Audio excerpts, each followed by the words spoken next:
Ladies and gentlemen, boys and girls, children of all ages, welcome to Third Down Thursdays. That is MJ Hurley. I'm Coach Bruce. In the background, you'll see him in a little bit. That's Connor. But let's get it, baby. MJ, happy Thursday. Let's have some fun, my guy.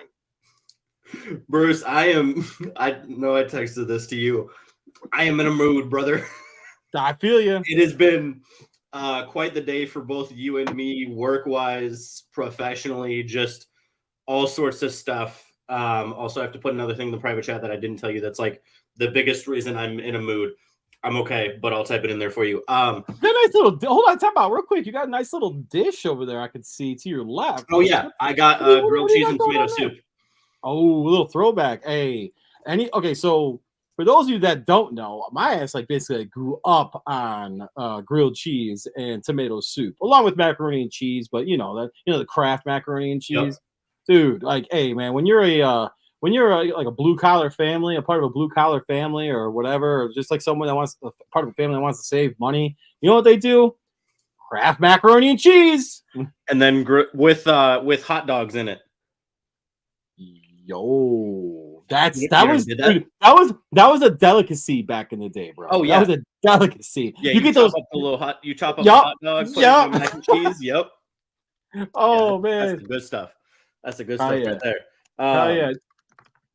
But yeah, so I am. Hold on, I gotta adjust my life here. I literally walked in the door at like 6:50.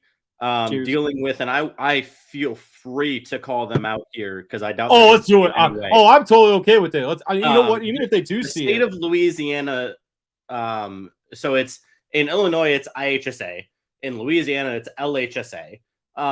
Your IHSA responds to shit. I didn't think I would ever find a high school sports association that was worse than Illinois. And ladies and gentlemen, I have found it. Got him. I have found it. Y'all have emails set up that don't even work. That don't work. So how am I supposed to get my reporter, who covered, by the way, the AAC championship game, and you going big time us? The AAC I can only assume that you're trying to big time Mackenzie and TDT Media. Get them. Or you're just that stupid that you don't know how to set up an Or email. if you're, first of all, no, you are that stupid if you're trying to big time us. All right, let me lay this out for you. Especially when one of the schools there is one of the schools Mackenzie has covered the entire time. This is just ridiculous. Let's lay this out. So we have had over 14 million people that have seen all of our stuff across the freaking platforms that we have. Just in this month alone, we've had over 30,000 MJ. Yes, sir. It's 15. Shoot. Well, 15 million? It's already 15. It's already 15 million. All right, let's go. We have 15 million people that have, across our platforms that have clicked and looked at all of our content.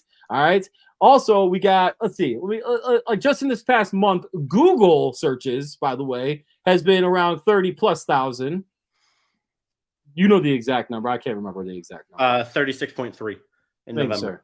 36.3 thousand in November. So this jabroni ass Rudy Poo High School Association wants to not give Mackenzie credentials. All right, how about this? Well, big time, you guys. We don't want them. You know why we don't want them right now? Because you guys are nothing but bums to TDT Media. All right, so we're going to continue to send our girl to championship games and to big time stuff, and we're going to walk past y'all because it could have been some good press for y'all because we would have retweeted some stuff, we would have done other things, but guess what?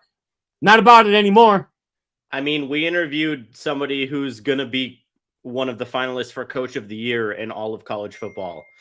Right. And you think y'all are cool. Suck it. I don't care. Also, just to add to the list of cool things, I'm apparently verified on Google now. I mean, if you go look up MJ Hurley, it comes up with like an actual like tab and things like that. It's like MJ Hurley is a credentialed NFL reporter, blah, blah, blah. Yeah, I don't get that. Which I didn't. That was pretty cool. I found that out at like 3 a.m. last night. So yeah, that's just my opening. How am I? Oh shit! If you actually Google, all right. So real quick, sorry. If you Google my name, my phone number's on that shit. Whoop. Really? I'm not even kidding. I Googled you yesterday. I didn't see it. Like Bruce Males. If you Google my full name, Bruce Males, like my the second thing like pops up, my phone number's on there. I don't see that. Really? Yeah, so you're okay. I don't see that. That might just be because it's you. True. Because I don't see that at all. But yeah, other than all of that, who's just texting me? Who's texting? Oh, Braden texted me. He Googled me. That's actually really funny. Hold up. It's even better when it's somebody who's not me looking it up. Yeah, MJ Hurley is a writer, podcast host, and credentialed NFL reporter. That's wild. Fuck, how come my ass? Hey, you know what? Well, it's so part of it is because of the Sports Illustrated page that has my name on it. Oh yeah, there it is. I wrote for yeah, SI. I just listed. As soon as I saw it, I was like, "Oh, okay, Sports Illustrated." That was but then I verified myself last night, so I went in and it was like you can claim that tag as yourself. Like if this is you, you can claim it. And so, you know, because I have my government ID that says I am who I say I am, I was able to claim it. And so now I have to figure it out. Oh, yes, it happened while I was at work, but I think I can make edits and like actually make it look good theoretically. I'm not sure. But yeah, that was a pretty cool, like, oh, I'm doing the thing moment. And yes, 15 million. Like, I know we kind of scraped over that roasting LHSA. Yeah, sorry. That's my bad. But no, like, 15 million. 15 million. There are so many people who have been very important in this. My personal 100%. Shout out will go to my wife, Paige, who has started handling some of the social media stuff for us. Bruce and who's doing a phenomenal job. I'm going to interrupt that. Like, she's doing an absolutely amazing job, by the way. So, and the biggest thing is for so long, and I will get sentimental real quick because we got 15 minutes to do it. Is for so long it was just me and Bruce. And we had the time of our lives. Don't get me wrong. But the problem was, I honestly think our ceiling was capped pretty low because there's only so much that two people can do. And so there was only so much. And don't get me wrong, we did some really cool things. Just Bruce and I, just Third Down Thursdays. And we will continue to do those things with Third Down Thursdays. But once we were able to kind of make that shit TDT Media. Sorry. Exactly. And really, like Bruce, you, me, and Kenny had that phone call that night where we're like, okay, we're officially changing to TDT Media. And that was right at the beginning of November. That was right when we had a 3 million view month. And we already are at, and again, another shout out to Paige. She has a reel that is about to hit 1 million on Instagram. And so we are going to hit some disgusting numbers. Screw it. I want 20 by the end of the year. I don't care. I don't care. I know. Get him! 20 for next year. Let me talk to you. I don't even want to know. Like we've got a pretty good relationship with the Senior Bowl. That was our biggest month ever up until this point. Was when I was at the Senior Bowl in person last year. I don't even want to know what we can do with possibly 4 people there. So I'm going to tell you something. Wait. Let's play it. We got to play it one more time. Let me wait. Let me talk to you. So the really, really cool thing about this coming up now, MJ, is yours truly is going to be in Vegas in January. All right. Oh yeah. Yeah. So what's great about that too, though, is a week later, it's around the Super Bowl. And we'll hopefully shout out NFL. Hey, we're coming at you guys. We've been coming hard. Pause. Hey, but we've been busting our tails trying to improve, trying to get better every day. Now we have NFL people that have been a part of what we're trying to do. So but yeah, no, so we got that, and then we have when I go to Vegas, bro, guess what that opens up? This guy coming down to Bama. Limousine riding, jet flying, wheeling, dealing, kiss stealing son of a gun. Coming down there, ready to go, having some fun. And believe me, when I come down there, I'm gonna come hard. And we're gonna come together. Okay, I'm done. All right, yeah. Whoa. But no, like I can't even.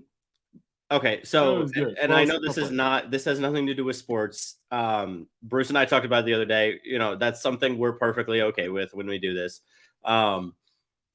Like how much, first of all, not even just like the professional, right? Because we'll get to that in a second. But how much fun Bruce and I even have when we were in person together. Like I've known this dude for 9 years. And when I tell you, like, outside of my parents, my bosses at work, and my wife, that is the man that I talk to more than anyone. So, like, when we get to be in person together, oh, baby. Not only is it dangerous personally, it is dangerous professionally. We are going to cause some trouble. What a lot of people don't know is, like, what's scary is we actually have a lot of the same thoughts. It's just obviously I express mine in completely different ways. But we like, yo, we have the same like things going on back and forth. All of a sudden, I'll say something. MJ's like, yeah, that's a great idea. Or MJ will say something. I'll be like, oh man, that's a great idea. And then we'll say something else, and then we're like, oh shit, I thought of that too. What? Except again, I express him in completely different ways than MJ does. He's a little bit more articulated. Is that a word? Well, but we were talking about that the other day. Like, I was trained to be articulate. Oh, I'm trained to be articulate too. Articulate. But I'm talking like for like speeches over and over again. That's fair. And you know, my father and other coaches like hammered anything out of me to the point where even when, so sometimes I have to kind of what? Down my shit works like that? Does mine work like that? What? Did I do that? Yeah, it popped up. That's weird. I didn't. Yeah, it wasn't me. Woo. Well, like, so you know, Nate does that all the time. Like, yeah, how does that work, Connor?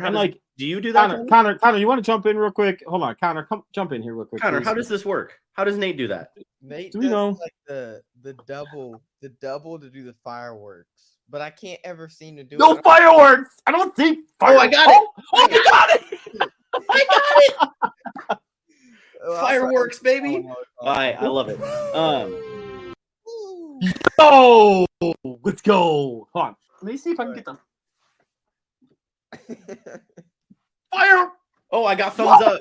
Fireworks. I'll come back for my segment. Bye, guys. All right. Okay. Why can't I get it? But no, so Bruce, sometimes like, so it still bothers me. You know, I just said the word like when I'm talking, and sometimes it still bothers me because I was trained to get that out. But then I work with kids. I work with people who also, when I'm from the North and then moved to the South, I had to kind of change my diction on purpose. And it's very weird. It really screws with my head. So diction, y'all. He said diction. Yeah.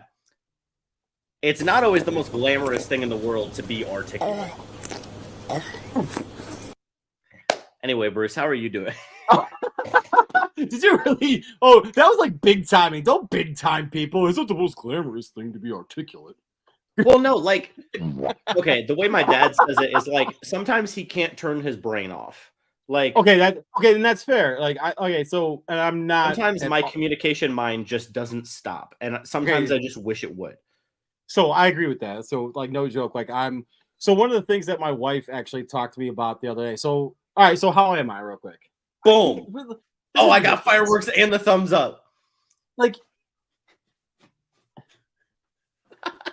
raise the roof? Old school? What? No, I can't get it. Excuse me. Whatever. So, how you doing, Bruce? Oh, I'm good, dude. All right. So Monday. Excuse me. Sorry. I'm acting like somebody else we know. So hey. So Monday, I actually went on for work. I did a really cool. It was like a marketing event for like the food industry.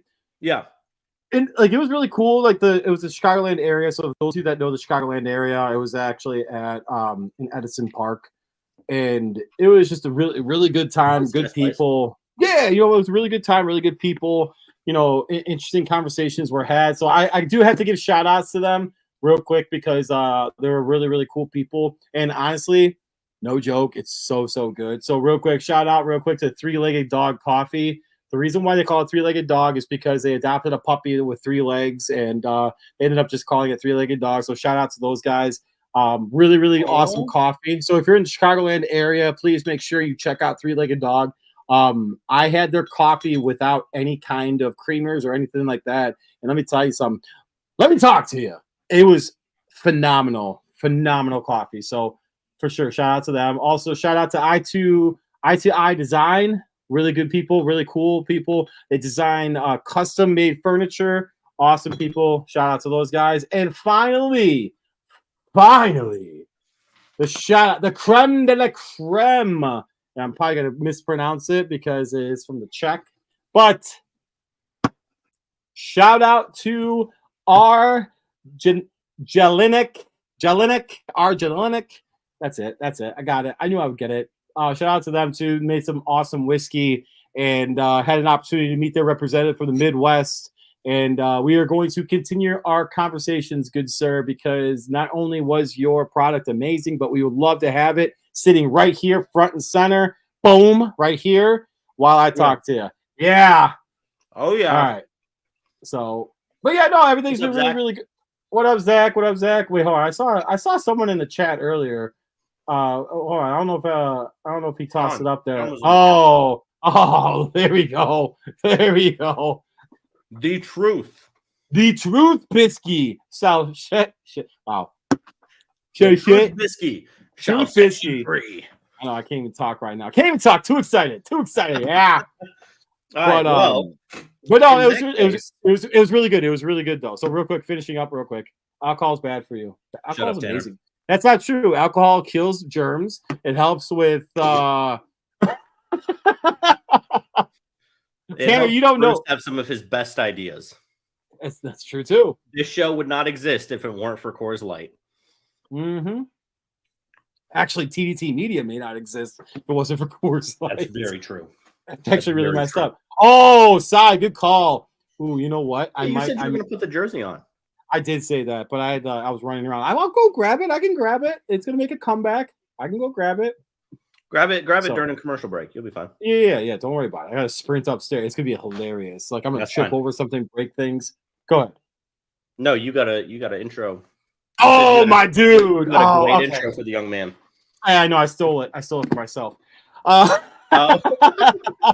But you know what? That's okay though, because we got the best. I don't even know. See, I lost it. Here, hold on, I got you. Hold on.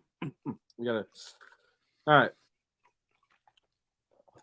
Let me tell you something. We have the best podcaster, the best segment, the most amazing, smartest young man, up and coming, rising star in the game. Southern Mississippi State. Come on now. You got some badass people down there in this young man. He's the first and only person with a TDT Media t-shirt His name is Connor Davis, and he is coming at you with the Davis Division. Let's go. Hey guys. Hey. That was my bad. Poor guy. Let me talk to you. Yeah. Yeah. All right, Connor, what you got for us, brother? I am now in the comfort of my own home.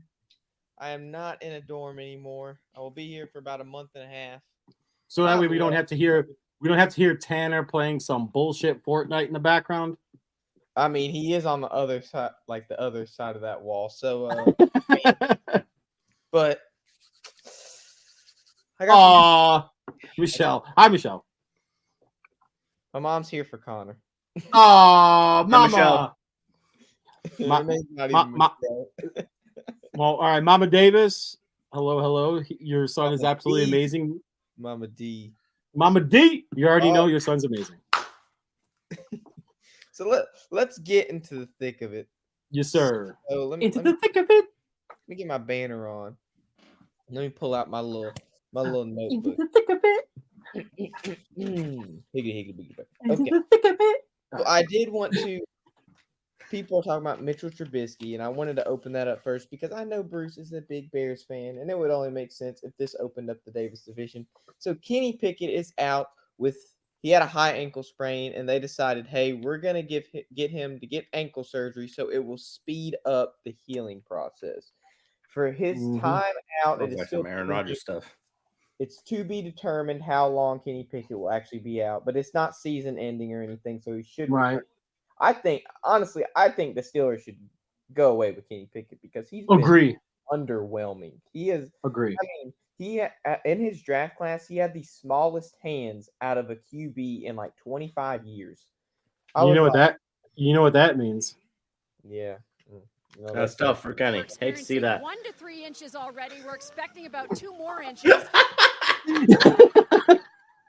So I want to ask you guys, with Mitchell Trubisky, the GOAT, coming back to start in several. I think it's been 2 years since he started a game. 1 or 2 years. I can't remember what it said.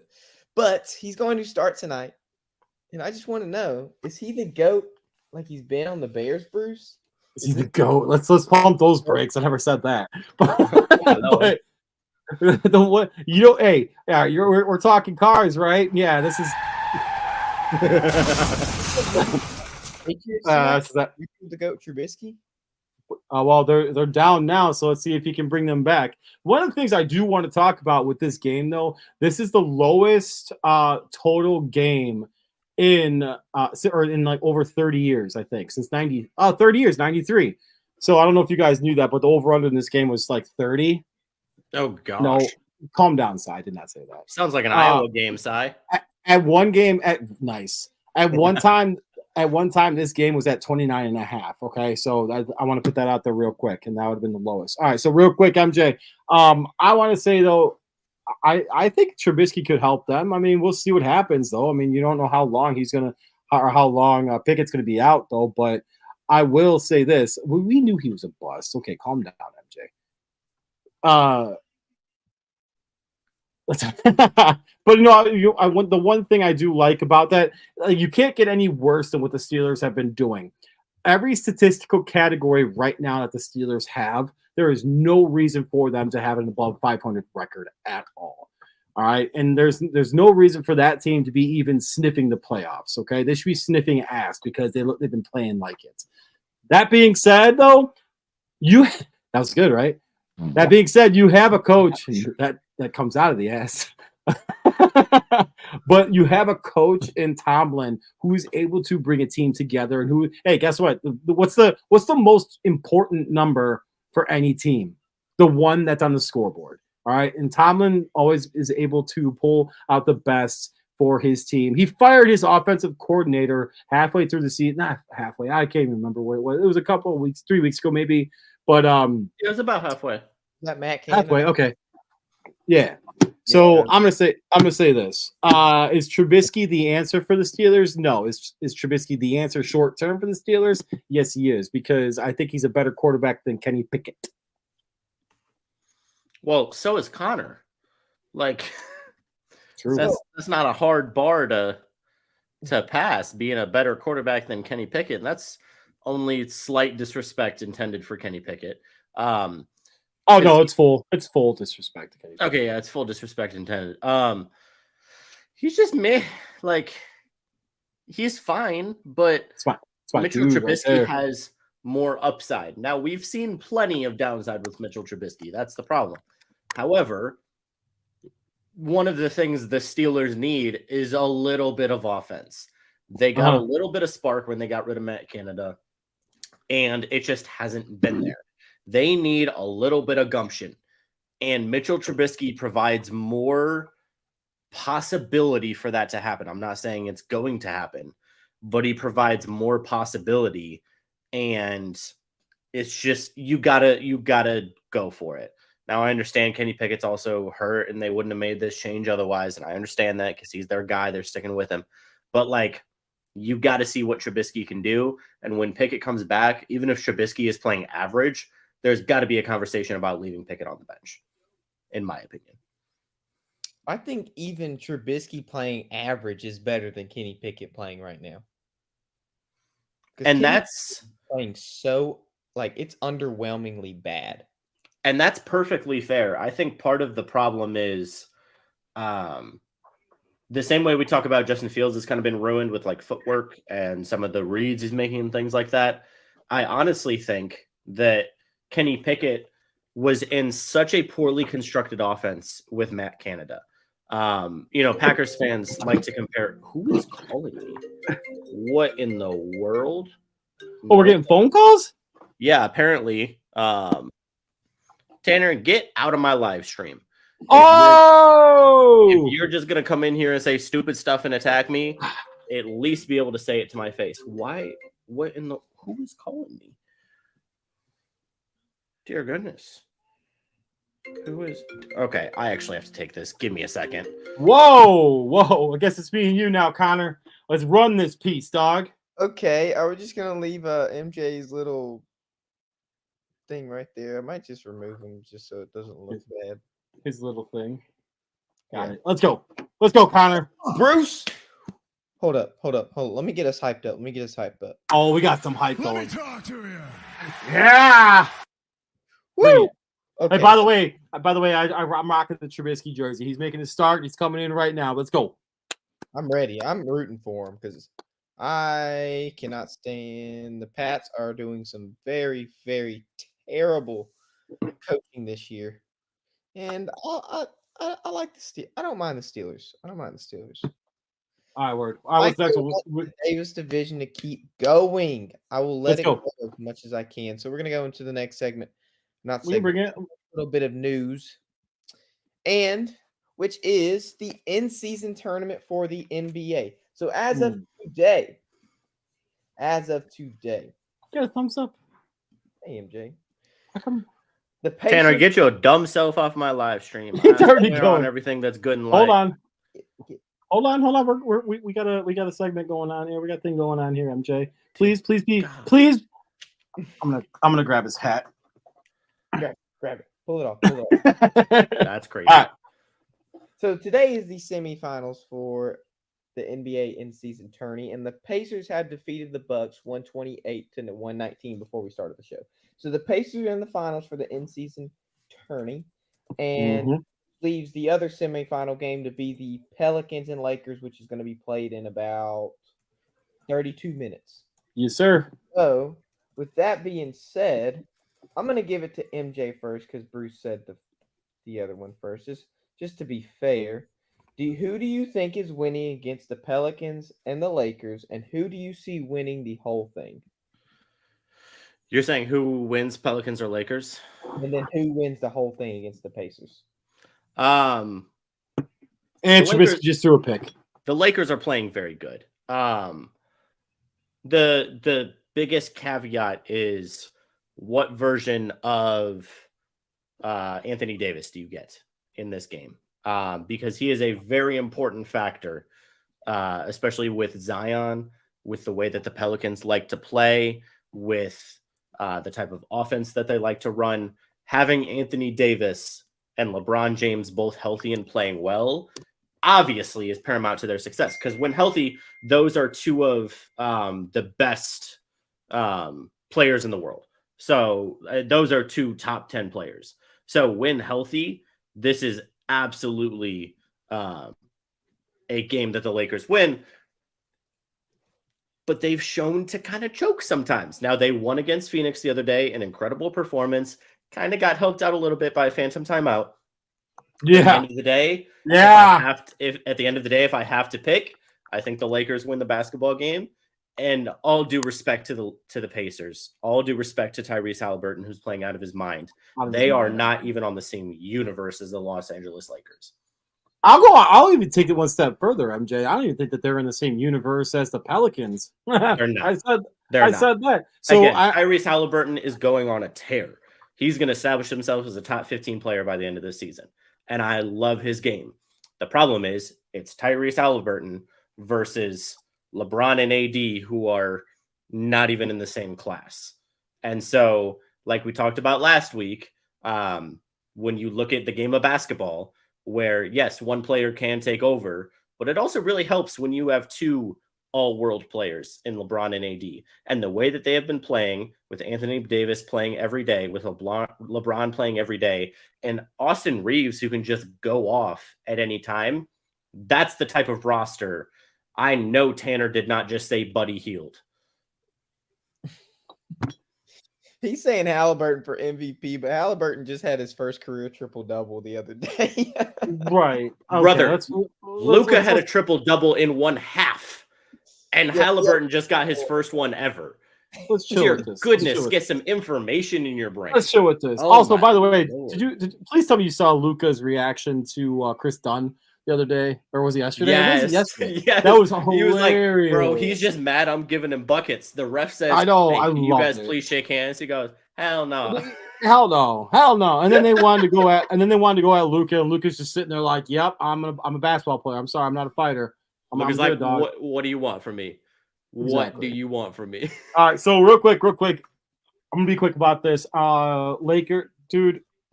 I want to go Lakers just because of how well they've been playing. And dude, 39-year-old LeBron James is still averaging around 25 points a game, 24 points a game. We have Anthony Davis, 23 points a game. Let's look it up. D'Angelo Russell started every single game, 17 points a game right here. I'm saying, man, the Lakers are playing some good basketball. Oh, here we go. So saying that, MJ, I'm gonna put this out there.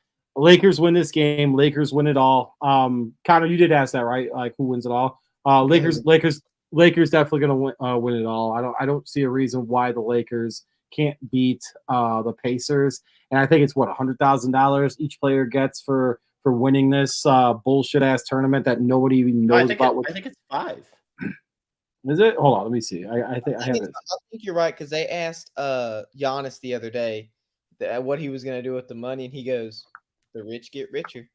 Yeah. Oh, he did say that. And was it 5? Is it 500,000? It's 500 because Jose Alvarado was asked. And yeah, it is. I'm gonna put the 500. I'm gonna split it and put it in 2 accounts for my 2 daughters. So can I say this real quick? First of all, if you want to clean this up, NBA, you don't have an in-season tournament on Tuesdays and Fridays or whatever day it is. I would much rather it be a cleaner way to do it and have it like, okay, this is the in-season tournament during this time frame. It'll be a round robin type thing. That way, each team is still going to be consistently playing. Whoever has the best record at the end of it is crowned the champion. I'd much rather have that than these bullshit ass courts and playing on Tuesdays and Fridays only. I think it's a joke, and I think that's kind of it's cool, but the players didn't even know some of the rules involved in this. So right. I know it's an inaugural year. That's gonna happen, but just be better, NBA. Adam Silver, be better, my guy, be better. Now I will say, even though Tanner's being an absolute idiot, the Indiana Pacers, their fan base has done an incredible job supporting Indiana, especially in the in-season tournament. Cool. The game, I believe, where they beat Boston in Indiana, that was not just a playoff crowd. That was a NBA Finals. You know why? Crowd. MJ, you know why? Real quick, because like their best player. Tell me why it ain't nothing but a heart. That's in sync for you guys that don't know, you youngins. The Pacers are actually playing good basketball, MJ, and not only that, but their best player, Halliburton, is doing really well, and he's busting his ass. Whereas, like, you look in Chicago, look, you have a fan base that is aching for something better than a 2002 Ron Mercer basketball. That's so bad. That's so bad. Yeah, exactly. Wow. And Tanner, you didn't put it up. And you didn't put it up. Anyways, I'm done acknowledging your existence. I could not care less. Anyways, all I'm gonna say is I'm gonna finish it with this. Lakers win it all in this pointless, lame, tiring. Tanner, how would you like it if I commented on every one of your YouTube videos and Instagram reels how terrible you are at your job? You think that would make you feel good? You want me to do that? Because I can play this game. Like, if you want to come in here and be an idiot, then I will gladly reciprocate. Because if you want to come in here and attack me and play that game, I have tried to be nice, but I am just about done being nice with your dumb self.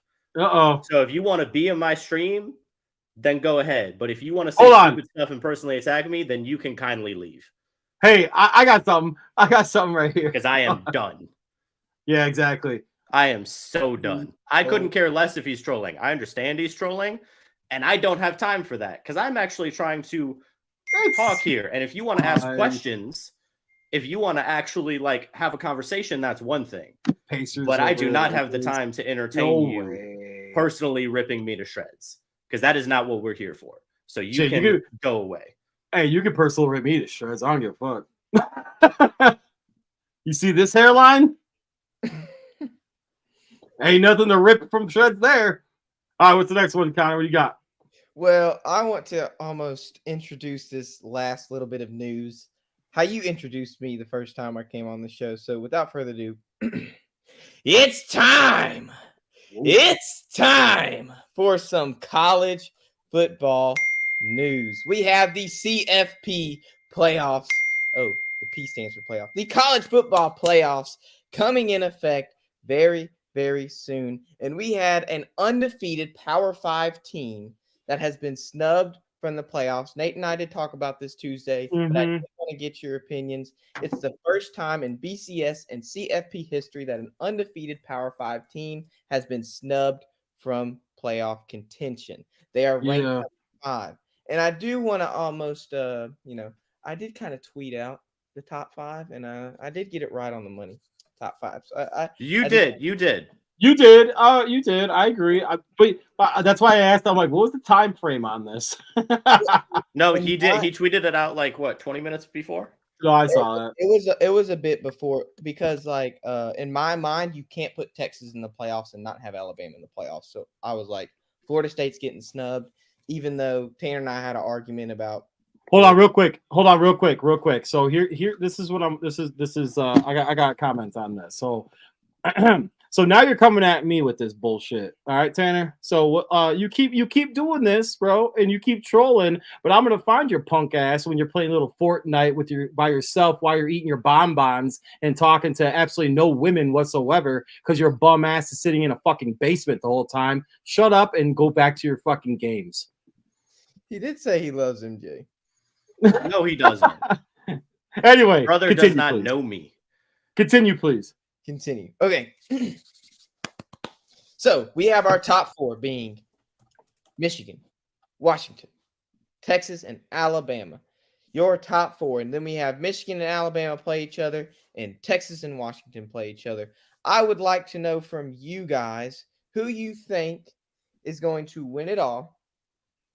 You can give me each of the semifinal games if you want to, but who's gonna win this entire college football playoffs? Like, and the reason they put Alabama in here is very simple. It's a strength of schedule issue, and people want to say, "Oh, Florida State." It's a roster issue. It has nothing to do with the roster as much as you're right. You're 100% accurate. Schedule and I agree. And I told Nate Tuesday, I said the college football playoffs is not the 4 most deserving teams. It is the 4 best teams in the country. And I think that they got this right. I think they got it 100% right. The top, even though all these Georgia fans want to say Georgia's top 4, and Nate said numbers don't lie. Well, 27-24 numbers don't lie. That's why Georgia's that number 6 in the country. You should have beat Alabama. I'm sorry, Rob. I'm sorry, all the Georgia fans. You should have beat Alabama. You'd be in the playoffs. So let me start. Who's let me talk to you. So the one thing that I immediately thought of right away, was last year TCU in the national championship game. What happened there? They got exactly. Things. They got absolutely trounced. They got freaking stepped on. They just got absolutely obliterated. Okay. Yeah. So saying that, I'm not saying that Florida State would have happened to them or anything like that. And obviously they did have to beat Michigan getting into the national championship game. However, I think that the committee was also thinking to themselves, you know what? Excuse me. We're going to have a expanded playoff format next year. This is the final year we get to do this. Who gives a shit? Yeah. Who gives a shit? Let's put the team in. Let's put Bama in and let Bama see what Saban can do, and let's run it. Let's run it. And I'm going to tell you something. If Florida State would have been in, and if Florida State played Michigan for the first game, that's a bye. That's a bye for Michigan, essentially. I'm sorry. I'm saying it like that, boys. It's a bye for Michigan. However, playing against Bama now, Harbaugh might be, Michigan's like, hey, here's this contract extension for 5 years and millions of dollars, but you can't talk to NFL people. You know what he's thinking right now? Well, since now we're playing Alabama, I might be looking at NFL people, and I might be saying bye, Michigan. All right, so who do I have winning it? If it was back in the day, and I want to talk about this later. I think Kenny's going to bring this up. A little little prequel to it. Bowl games don't mean jack shit anymore. It means absolutely nothing. The fact that they're even calling anything, yes, agree. The fact that they're even calling anything the name that they want to try to make sure it's say, hey, these are the semifinals. This is a Sugar Bowl, or hey, I don't even know what the national championship game this year is. I don't know what it is at all. I don't think there's a bowl to it. I think it's just the national championship. All I know, the national championship presented by the college football playoff. All right, exactly. So I have no idea what any of that crap is like leading up to it. Then, so saying that, if it was the past years back in the day when I was in college, it'd be Michigan versus Washington in this game. I'm saying that right now in the national championship. So who's going to represent each respective team in the national championship? Oh my God, I haven't even done enough research on this, Connor. So the fact that you're presenting me this, I'm gonna save it. I'm gonna save it because I wanna wait for the show that leads up to that game. Leads up to the semifinals and all that, because I want to present it to that. When are the semifinals? What's called at the end of 2 weeks. Usually 2 weeks. 31st and New Year's Day. 3 weeks when they are, or the 30th. So I'm gonna save it. Oh yeah, because the semifinals are like part of the NY6. Correct. Yeah. Okay, that makes sense. Yeah. Okay, so I'm gonna save it, have some fun, do a little research, and get back to you on that. However, I think there's a party that wants to say Michigan only because of the Big Ten stuff, but I'm not going to because I don't trust JJ McCarthy at all. All right. So wait, you want to say Michigan over Alabama? I do. I do, but I don't think I'm going to. Okay, that's fine. That's fine. And I'm letting you never say said that now, and you can change your mind. You can change your mind. I never said I was going to pick it. I never said I was going to pick it. Alabama versus Texas in the Natty would be disgusting. Texas wins in a rematch. Texas wins. But I like Washington a lot, by the way. So I like Washington a lot, though. But so I this is really tough. So I have to do. Let me get more research into this. However, FSU does deserve to be out of the freaking top 4. Washington does not have the defense to beat any of the other 3 teams. I think Washington's the worst. So I don't disagree with that, actually. Here's what I would say. I wholeheartedly agree with FSU being out, because when you look at this list of where it was recently, let's look at what changed. Ohio State lost to one of the best teams in the country. Washington beat one of the best teams in the country again. Twice, yes. Alabama beat one of the best teams in the country. Convincingly. Washington, by the way. Texas beat one of the best teams in the country. What did Georgia do? They coasted all year and then lost to one of the best teams in the country. And what did FSU do? Not play one of the best teams in the country. Because who did they play? Ole Miss? Yeah. Okay, so their claim to fame is the lowest of anyone else on this list. Can I just make a look at accomplishments for the people who are talking accomplishments? I understand they won their weak conference. I understand they went undefeated. Going hard. Yeah, I am. But when you look at who they beat, like Alabama, and obviously Nick Saban does a really good job of selling it, but Alabama beats multiple top 15 teams, right? And when you got to look at who they actually played, and you got to look at the results. And I truly believe that when you get to these four, I actually think that those are the best four teams.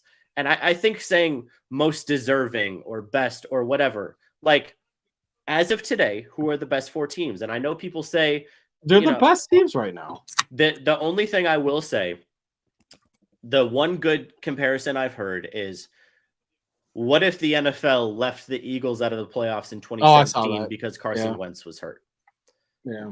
Now, that's a fair point. And it's not too inherently, I know I just did a lot of discrediting of what FSU did this season. And it's not to completely discredit, because they still had an amazing season. They won their conference. They went undefeated. That's not to take those things away from them. But I do wholeheartedly believe that TCU kind of ruined getting into the college football playoff for some teams like that. Honestly, I thought Washington would be in the same place, but they beat Oregon twice so convincingly. And they're just so good. Like when you look at these four teams, those teams are really good. Now, Texas to me is the biggest surprise, but they beat Alabama. So that's going to get you a lot of street cred out in these streets, is you beat Alabama. That was impossible to do for so long that even now, when you beat Alabama, they're slightly beatable. They're not completely beatable, but they're slightly beatable. And so when you look at that, it's just these are the four best teams. I don't see. I understand that people are mad. Oh my goodness, they left out an undefeated team. Okay, they've never done it before. Okay, well now they have. So now we can not cry about it next time it happens. So that's all I've got. I love it. It's cool. I'm really looking forward to our college football show. I think we should have all the guys on, especially Coach Kenny, get Nate on here. Connor, you jump on here too, because you know your shit with college football. It's gonna be fun, dude. That Texas Washington game is gonna be fun for me, to be honest with you, because I think Washington can put up points against that Texas defense. So it's funny because I think and this is the last thing I'll say about this, and then we'll move on. I think the Texas Washington game actually might end up being better. Yeah, I honestly think the Michigan Alabama might just end up being a blowout one way. You know what's great about the Michigan Alabama game though? Harbaugh's last game in Michigan, and then he comes to the Chicago. Does he get to coach that? Yeah, he's coaching it. Yep. He coached the Big Ten championship. Oh, he did? Mm-hmm. Okay. I'm sorry to the people out there. I'm trying really hard to get better at my college football, and that's part of why we bring Kenny on every week to educate us and fill us in. And Connor's really good at that. I listen to the breakdown every week, and I get some college football insight. But I just didn't pay attention to college football growing up. And it is fun, but no, it's just it wasn't something that was emphasized in my household. Like we watched the NFL, we watched Major League Baseball. I didn't. I grew up in Chicago. There's not really college football. Northwestern, baby, in 1996. Dwayne Bates, Darnell Autry, Pat Fitzgerald. Let's go. I went to one Northwestern game in my life. Very fond memory with my dad. Couldn't tell you what the score was. Couldn't tell you what the result Ball was. dog. Just the good memory of going to a football game with my dad. But like, that's the biggest thing is I don't disagree with his sentiment. Yeah, it's just college football isn't that type of thing in Chicago and in the North. And I think part of the reason I'm getting more into it, because Chicago specifically, okay. Yes, but Connor's right. I moved to the South, and college football is number 3 behind the good Lord Jesus himself and Chick-fil-A down here. Like, those are the big 3. Ain't nothing wrong with that. Those are the big 3: college football, Chick-fil-A, and Jesus. Those are the big 3 down here, and honestly, I love it. Speaking of, hold on, real quick. Speaking of Chick-fil-A, I still can't believe that the Atlanta Falcons have Chick-fil-A in their stadium that doesn't open on Sundays. Yeah, that's funny. And screw you to the Chick-fil-A Peach Bowl that denied Nate Ness's credentials. Oh, denied Nate Ness's credentials? They did. And I even specifically put as his headshot his football headshot to be like, hey, this brother played in the NFL. I tried to get him on the field, but they said no. So that's just another thing. We'll get there eventually. We'll get there. I've been denied so far for all our we're still credentials. Hey, we're still waiting on Fenway. Still waiting on Pinstripe. And but at least they responded. I think those two. The Louisiana High School Sports Association. I think we're going to get our 2. I'm telling you, I think we're going to get those 2. Only problem is having a team that actually goes. Anyway, that's a conversation for a different time. Well, when things go wrong, inside or outside the house, you know what you need, Connor? Some good homeowners insurance. Erie Insurance says here's to the grown-ups who move, mortgage, mow, and still bust a move. But does your home insurance still fit? Erie helps you protect the home you've grown into, all at fair prices that are often less than the other guys. So how do you find the right coverage? Magic. Nope. Local independent agents who get to know you like this. Your local Erie agent is Building Block Insurance Group. Get a quote today at 704-464-4544. Erie Insurance. And MJ, when you call 704-464-4544 and Jeff Wertepney answers that telephone, you tell him, "And now, please." No, I'm just kidding. Don't do that. Just say Third Down Thursday sent you, or TDT Media, and he'll hook you up with some pretty badass insurance, because the guy's doing some great things down there. And let me tell you something. Let me talk to you. They'll hook you up with some great rates. All right, MJ. So this is the time frame that we get to have a little bit of fun, get to do a little chaos, do a little shenanigan action. I'm about to take this jersey off, by the way. Jeez, it's been a while. I don't miss seeing the number 10 in front of me right now, by the way. But that's really funny. By the way, that reel officially hit 1 million. Yo, which is our second Instagram reel to hit 1 million. Oh, what? How come I don't get any of these cool little touchdown, thumbs up? Oh my god! What? Fireworks, baby. I'm too old. But yeah, that's our second Instagram reel. The other one was last year at the Senior Bowl. The video of Isaiah Foskey just getting obliterated by DeJuan Jones. Ironically, both of them are tackle offensive, shoving defensive linemen into the ground. Although I will say people are getting really heated in that. I saw some comments, and the funniest thing is because they think we're like an Eagles fan page, and Paige had some fun. She also had a day at work. Paige I was going to tell her today. I was going to tell her stop messaging them back. No, but honestly, that's what's made it blow up even more, is people are interacting, and it's hilarious. I've been doing it too. I've been like, bro, I thought about it. There's some things that I wanted to toss in there, but I was like, you know what? I'm gonna leave it alone, because sometimes what I say is a little bit more fair. Yeah, fair. But I just think it's hilarious because they think they see TDT Media, and in their mind they're like Eagles fan page, and I'm like, they're like scoreboard. I'm like, I didn't say like do it. I mean, do you see? Does this look like a jersey that's a Eagle, yeah, you guys had a double doink game. Good job. Whatever. Right? You guys still ended up losing. It was the video of Lane Johnson shoving Nick Bosa into the ground to the song "Humble" by Kendrick Lamar. Great song, by the way. Great song. That's matched up perfectly. It was that's like a badass like walkout song too, by the way. But actually, wrong, MJ, like, so one of the things that I kind of want to rant about, the situation with Shohei Ohtani. Okay, it's a no, and like this is I might take a curveball, or I might throw a curveball at you here though. Yeah. All right. So what? Shohei Ohtani is doing exactly what he should do right now. He's being quiet.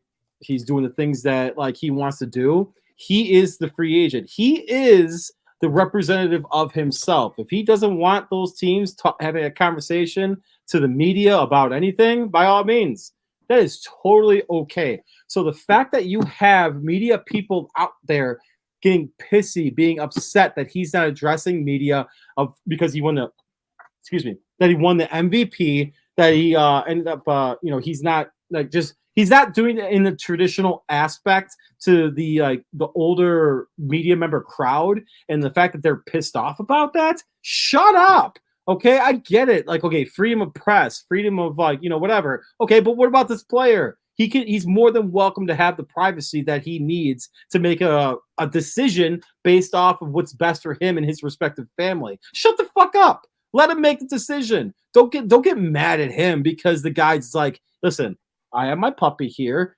I don't want people to know his name. That's fine. Whatever. You don't know the circumstances in which this gentleman's life has revolved around. So there's no reason for the media to actually know about any of that.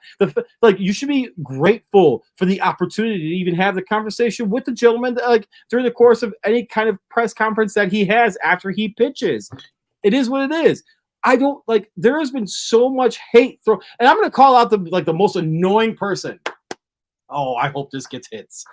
The most annoying person about this right now is that bullshit ass freaking boomer, Mad Dog on ESPN. The only reason, just because you yell does not mean your point is relevant and makes any kind of sense to anybody that's doing anything with regards to anything in media. All right? Stop. Don't yell. Just have a freaking conversation. Be able to articulate your things well. Speaking of articulation, be able to have a conversation and talk about something. Trubisky, freaking interception. Anyway, be able to talk. Be able to be normal. Be able to say things that are relevant. Don't just throw out things like, he needs to have a conversation with the media because it's freedom of press. And you don't want these media people, or you don't want teams to put out random things about a player and not have a conversation. Shut up, dude. Just be able to say he doesn't want to talk about it. We'll give you more at a different time. It's baseball. It's winter meetings. This is what it's all about. Granted, it's not as hot stovey as we're used to, but just let it flow. Okay. The fact that he's giving you nothing should partially give you a reason to have a conversation about something. And you have GM saying things. You have GM saying things like, sorry, I can't have a conversation about the most talked about or I'm not going to say anything about the most talked about person in at the winter meetings. All right, done. All right, whatever. That's it. That's all you have to say. You have Jed Hoyer going Cubs. I'm going to say this too, going all out at a national guy because he reported saying that the Chicago Cubs are out of it because something happened with them or they balked at the $500 million. Jed Hoyer was pissed about that. All right, it is what it is. Stop. The game, this whole game of chess, with the media and with players and with teams, who gives a flying fuck? The only thing that people care about is what's going on the physical. Yeah, that's my first one, I think. Fourth. Oh, it's my fourth. Wow. Well, it's still not bad. But the only thing that people care about is what's physically going on the field. Stop being so upset all the time about oh my God, this player is not reporting this. Media, be better. How about that? How about actually going to your source and making sure your source is accurate and providing you the knowledge that they're giving you? How about that? Instead of saying, we need to talk to players. Oh, and I heard this today, MJ. Don't you want to hear the things that a player has to say at the podium? Because what if he's hurt and you're betting on stuff like that? How often does it ever happen that a player walks up to a podium and he talks about an injury and that affects your bet on any kind of game? That was one of the dumbest takes I've ever heard. I checked, never.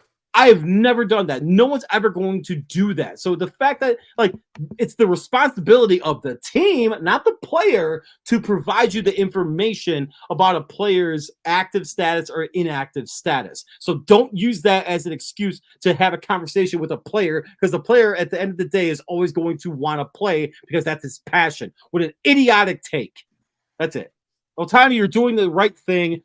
You're the man. Have fun. This is your life, nobody else's. Media, shut the hell up. Here's what I've got. I've got two things. I don't know why. I don't know why that inherited a poop sign, but I'll take it. I think because you swore again. Here's what I've got, and I will say this is coming from somebody who did put out a report about Shohei Ohtani that, by the way, was confirmed by John Morosi, because the Cubs met with Ohtani in person the first day of the winter meetings. So you can all shut up, by the way. So there's two parts of this. We'll start with Shohei, then we'll get to the media after that. For Shohei, I understand where he's coming from. Coming from a culture in Japan that is very reserved, right? Yep. Based off of respect, based off of privacy, personal space. Well said. When Shohei came to America, he had inherently his first experience with United States and Major League Baseball free agency when he came over and when he signed with the Angels. And that was a really big fanfare, especially because there is a pretty big Japanese presence in LA and in California. So when you look at it from that perspective, I understand where Shohei is coming from, because he's already been through this. He's already done it once when he was younger. He's played a good chunk in LA, and now he's a free agent again, and he just doesn't really want to put up with it. He wants to make his decision in peace, and he wants to figure out where he's going to play baseball next year. So from Shohei's perspective, I understand where he's coming from. Now, to get onto the media part, I think it is, and I honestly don't think the way, and I know Jeff Passan reported it, and I know he's very accurate.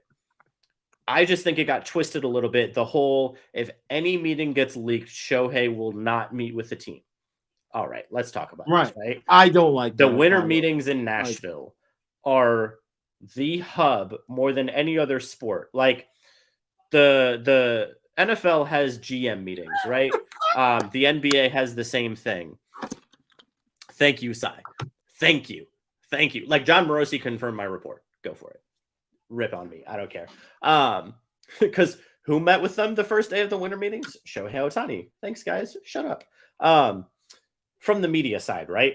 Shohei Ohtani. I still don't think they're going to block it too. I think there was an offer that was put out there, by the way. There was. And I'll tell you the number later. When from the media perspective, first and foremost, Shohei Ohtani is, at this point in time in sports, I believe he is a top 5 most influential athlete. And I don't mean that by like influencing people. I mean influencing media. Okay. Market. He's that's a good way to put it. He is a top 5 marketable athlete in American sports right now. He could be one, because you got to think you have the Japanese market too. And that's a very good point. Like, I'm putting him in the conversation with pretty much Patrick Mahomes, LeBron, and Shohei. Yep. That's what I'm looking at right now in terms of the kings of their sports. Yep. And so from the media perspective, it is our job to cover what people want to hear and to try and get information about what people want to hear. So yes, I am going to do my best to create the most comprehensive and detailed report that I can on the most interesting player in baseball right now. And it would be different if Shohei came out himself and said, "Hey, media, I love you. Like, we'll get there when we get there, but I want y'all to respect my privacy," right? that's not what happened. There were reports from Passan, from other people that said, hey, he doesn't want this getting out. So I don't think it's fair for then fans who want Shohei Ohtani to rip on media members for doing their job, right? Everybody's trying to do their job here. Oh, I will. And in the same way, I don't think media member, like, we all need to kind of stay in our lanes here, right? Fans I agree. Okay, that's fair. Media members are media members. It is their job. That it's a good the majority of information people, out there. they get paid to put out information about what those fans want to hear. Right. I understand that those fans hearing Passan's report might not want to inherently hear that Ohtani met with the Blue Jays or whoever, right? MJ's interviewing right now. Interviewing. the biggest problem is when people deviate from those lanes, it gets real messy. And not to say that fans can't be a part of the media and media can't be fans, but like at your core, you get paid to be media. All right, let's report, get information. At your core, y'all know who's not a media member. Like, stay in your place. Don't be stupid, right? And then when it comes to Ohtani, brother, do what you want to do. You're the most interesting man in baseball. So you can do whatever you want, but understand people are going to talk about it. Correct. Agreed. And that's exactly it. And I'm technically I'm a part of the media. So I'm going to say it again. And whomever can message me and say anything that they want to say, shut up. Let the man pick whatever team he wants to pick and go. But again, that's strictly my opinion. That's the thing. And you articulated it really, really well. And I don't disagree with it. I don't disagree with it. Like, you're more than welcome to have your own opinion on it and have like the respects of like the media makes their money based off of what information they can obtain from their respective coverage that they get. Yeah, and that's so again, I understand where people are coming from. Like, they're passionate fans; they want Shohei, right? But let the media do their job. Let Shohei do his job, and let's all sing Kumbaya together, right? Like, this isn't that big of a deal. In the grand scheme of things, it's just baseball. But I will say this, though, MJ, I'm really glad I took that jersey off because it's not looking so good for like I said, Trubisky. Real quick, Bruce. This is all I'm gonna spend on it. I promise, cross my heart. I'm not gonna bring it up. Here we go. Go ahead. I just want to say, shout out to the young guys in Green Bay. Okay. Yeah. I don't disagree. Like, I couldn't, with a clean conscience, say that I thought they were going to beat Kansas City. I had a feeling. I said it to my dad. That was the only person I said it to. I didn't say it publicly. If I would have written a prediction, I wouldn't have written it because I didn't think, then on paper, they shouldn't have won that football game. I told Celine, I'm like, Green Bay's going to win this game. And she's like, you really think so? I'm like, yeah. And then, lo and behold, sorry, Bruce, not to steal. Bruce, you know how much I've tried, and I've said it again and again. I've really tried to stay calm, to stay level-headed when it comes to this team, right? Dude, I did not stay level-headed on Sunday night. Like, I wouldn't either. Why would you? I think, and to be honest with you, like, they're going to make the playoffs. They're 100% going to make such an easy schedule. Yeah, and even if they win, like, we still have it 3 or 4 of those games. Down goes Trash Bisky. I mean, yeah. We still got it. Playoffs? Don't talk about playoffs. You kidding me? Playoffs? And that's the thing is, like, I'm trying so hard. Like, the logical media member in me is like, all right, they still got 5 games to play. They were bad in the middle of the season. They could be bad again. And the fan in me is like, wear your Packers hat. We're gonna go to the playoffs. We're gonna go to the playoffs. Why not? All right, so you have the Buccaneers. So you have the Giants. Monday night. Okay, first of all, that should not be Monday Night Football. Tommy DeVito, baby. We're about to make that poor man cry. That's a W. You have the Buccaneers. The Buccaneers might give you guys a little problems, but I think you still win. No, I think that'll be a decently close game. Panthers, W. Vikings, that'll be a tough one. And then the Bears. Depending on how the Bears are doing at the end of the year, because at the end of the day, they're playing for not only is Fields playing for his position, for the Bears, but on his next team. The rest of that coaching staff is playing for their jobs. Yeah. So that could be like a game that's like, okay, Packers need to win this to make the playoffs. Bears need to win this to retain everybody else. You know what I'm saying? And that's why I think myself, what I've heard from LaFleur and Love and company, they are trying really hard to be like, okay, we really are just going one game at a time. They know at this point they pretty much control their destiny. If they win out, obviously they're in. If they win 4 out of 5, their chances are like 90%, 3 out of 5, all that down the line.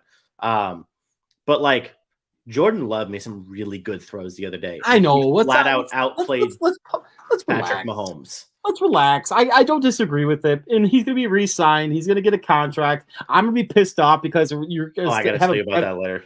You're going to have a better quarterback than the Bears do. But this man got to get a bag. Let me just say that. He is about to get a bag. Okay. Oh, my God. I hope he's Daniel Jones. I deserve that. That's fine.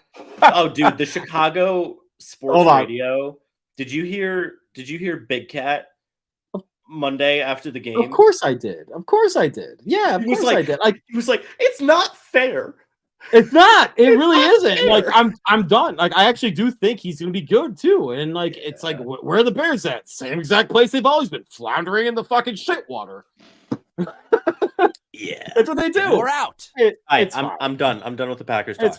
It's fine. But I do want to touch on this real quick. All right, so Jerry Reinsdorf he wasn't having meetings for trades for the White Sox. He was having meetings with the mayor of Nashville, Tennessee, y'all. He was he's talking to this team. Yep, exactly. He's talking about trading this team down to Tennessee. I don't know, Nashville White Sox? No, probably wouldn't be that. It'd be like the Nashville country singers. I don't know. What? But I don't know. That was terrible. That deserves a. But I'll be honest with you. Like the fact that the Chicago White Sox owner is having conversations with their, don't matter. Sorry, wifey came down. By the way, I love that hoodie. I still miss wearing that. You could just give it to me. You don't have to like sneak it.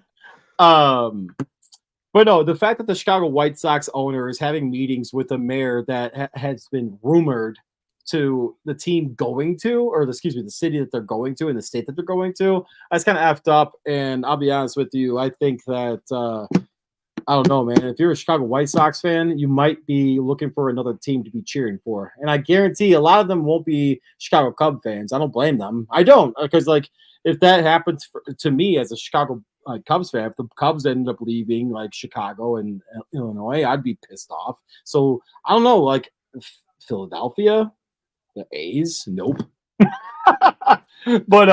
But yeah, no, I came at you right there a little bit. I'm sorry, my bad. That's fine. No, that I totally deserve it. But no, that like that's it. I think it's terrible. I think it's a bad look. I think it makes you look unprofessional as an owner, and you better be selling the damn team if that's what you're doing.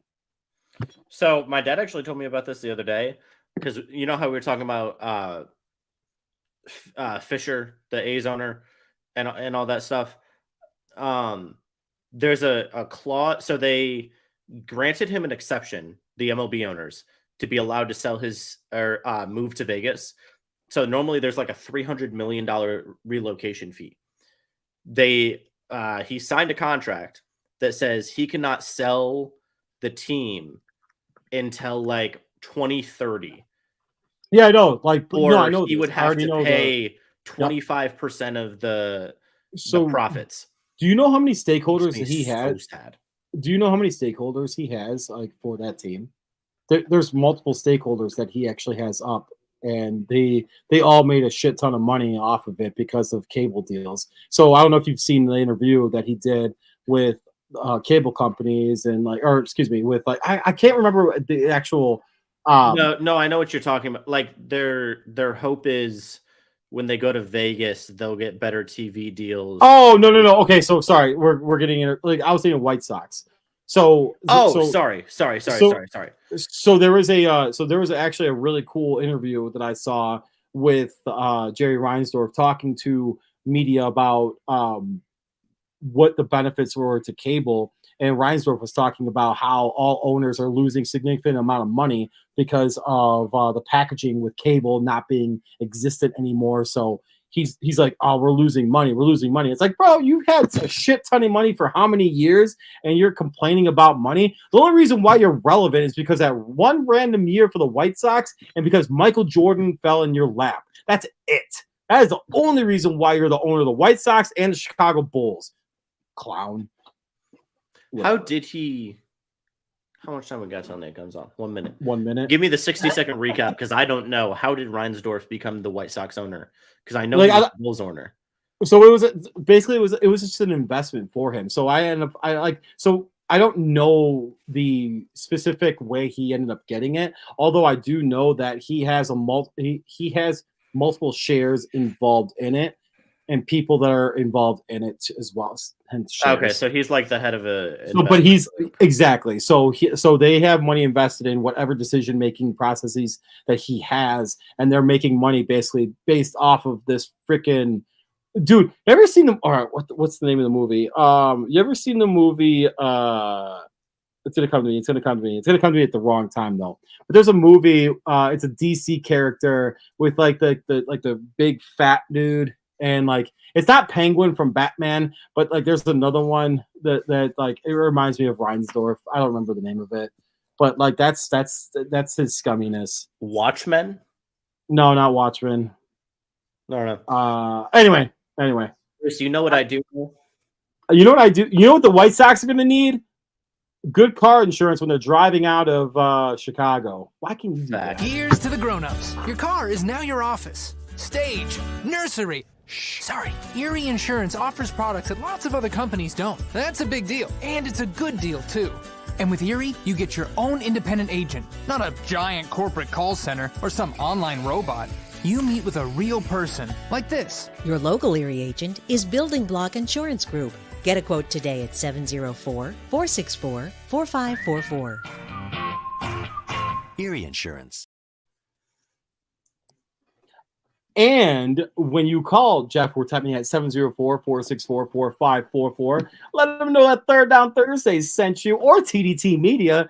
I'm telling you guys, he's gonna hook you guys up with some great insurance. He's all over. He's nationwide, is what I'm trying to tell y'all. And that being said,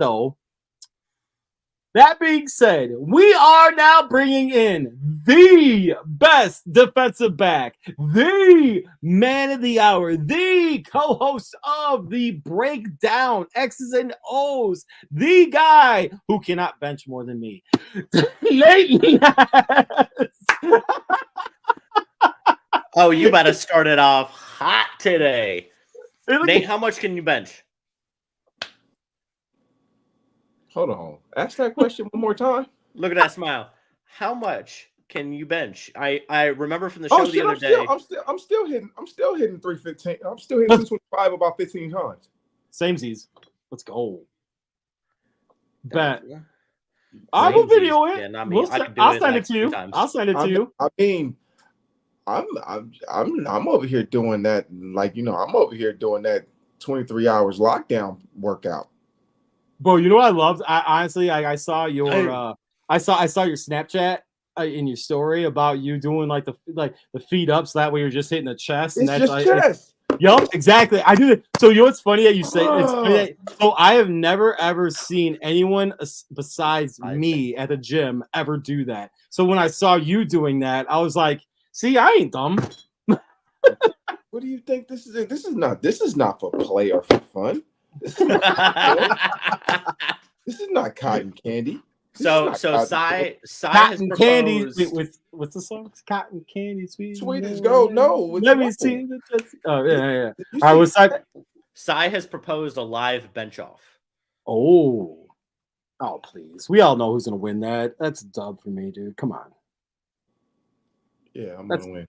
I'm gonna win. Yeah, it's a dub, bro. I'm telling you, that's a dub. I'm gonna win. I'm gonna listen.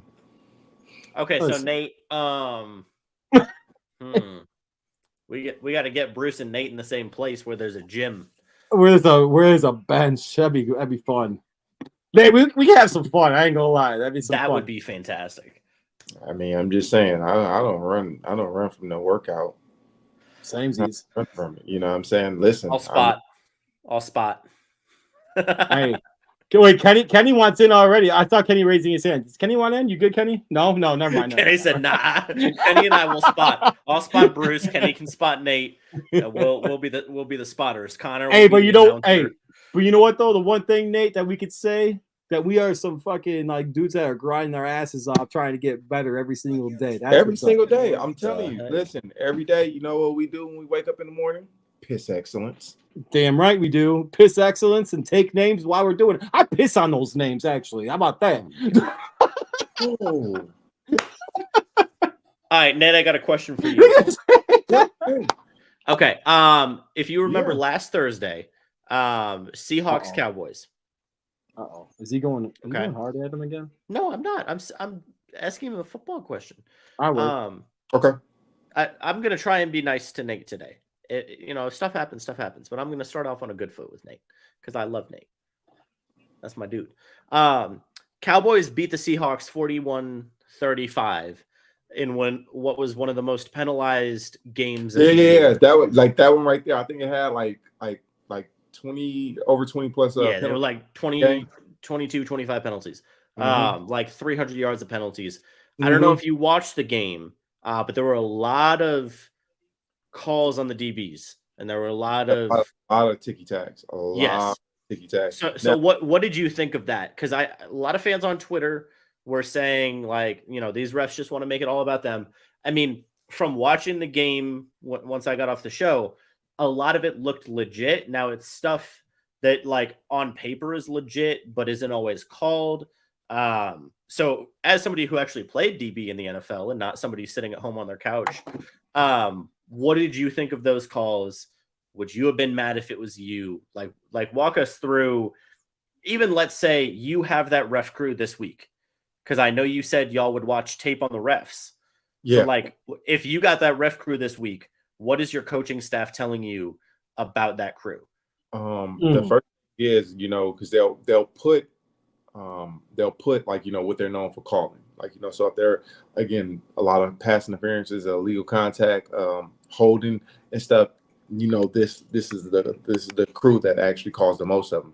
So what the practice emphasis would be, the practice emphasis would be like, hey, make sure, you keeping your hands to yourself, because again, even one little small, like little tug or grab, they're liable to throw out that laundry out there. So it's like, okay, you gotta really be, you gotta be on your best. Now, watching that game, to be honest with you, a lot of the calls that they called were legit. A lot of them, like, there you see, but the thing about it, what people don't want, like, you like, oh, can't you just let that go or let this go or whatnot? If there's a foul in place as a referee, and you see it, there is no turning no blind eye. At least there shouldn't be. There shouldn't be a blind eye.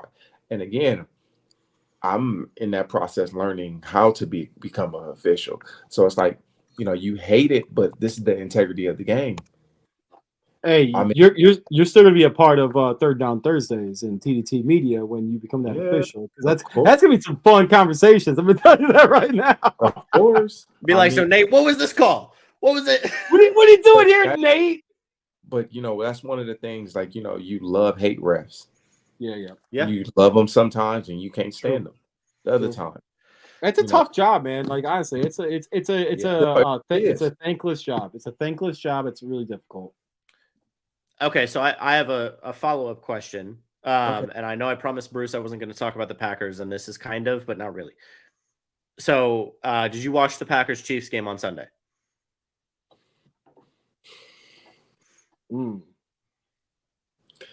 I did win technically on my fantasy. Travis Kelce did get me enough, and Isaiah Pacheco before he got ejected points. But yes, I did indeed watch the Chiefs and the Packers game. And one in particular call that I was we actually went over it. Dean Blandino, who's the head of officiating, he actually went over it. It was the pass interference call that was missed on Valdez-Scantling.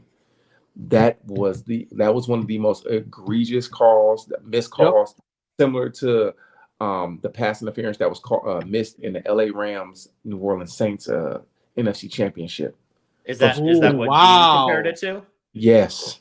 Wow, that's because again, that answers you can see from the opposite side, like even on the TV copy, not just the coach's copy, the TV copy. The DB is all over his back and tried to play through the ball through him, and I'm like, that was a pass interference. Like you literally, Kansas City's supposed to have a ball on the 4-yard line. Yep.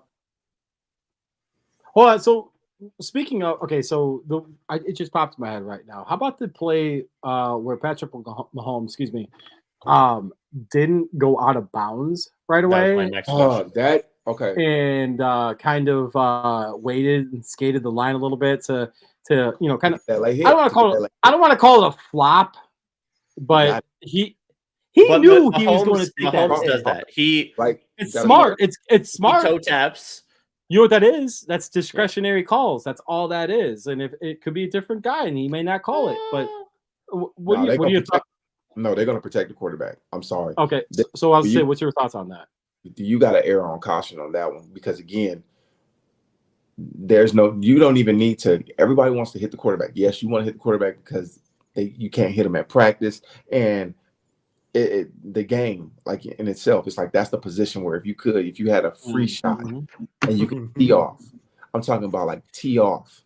Yeah. I'm not talking about a par 3 either. I'm talking about, hey, I see him, I like you, I want you, like that. I want to get that, like, hey, it's a par 5, like 600 yards. Man, I gotta give it some juice. Yeah, downhill. Yes, I'm talking about BBD. Smack it up, flip it, rub it down. Love that. All right, that's another T-shirt. They smack it up, rub it down. Rub it down. Okay, so Nate, I understand that. I wholeheartedly understand that was pass interference on MVS. Patrick Mahomes, both of his feet were in bounds. Yes, they're gonna protect the quarterback. Again, but is he not a runner? He's a runner. He's a runner, but yet at the same time, what is being said is correct. He shouldn't have been. There shouldn't have been no flag. But this is a quarterback-driven league. The quarterback is the moneymaker. What did Dean say about that? Let's go back. The offense are the pretty boys. They need the pretty boys. They need the pretty boys to play. All right, I want to add on this. So Nate, so now that we're getting obviously later in the, I guess for lack of a better way of putting it, the fourth quarter of the season. Mm-hmm. MVP talk is going on. Dak Prescott, Brock Purdy. Some people are even saying they're maybe a quarterback. I'm getting to that. Maybe there's a quarterback that's not going to be involved in this conversation. Could this be the first year that you could see somebody other than Tyreek Hill, thanks MJ, be the MVP of the National Football League? Did you say Brock Purdy? He did. Mr. I threw for an average of 0.2 air yards. We do understand that he's actually number 1 right now in odds to win the MVP. Trubisky with a touchdown pass. Brock Purdy getting carried just like Tom Brady did for years. I'm done. Oh my! I'm done. Why? I'm done. Brock Purdy had 0.2 air yards. Can we just stop? Wait, 0.2.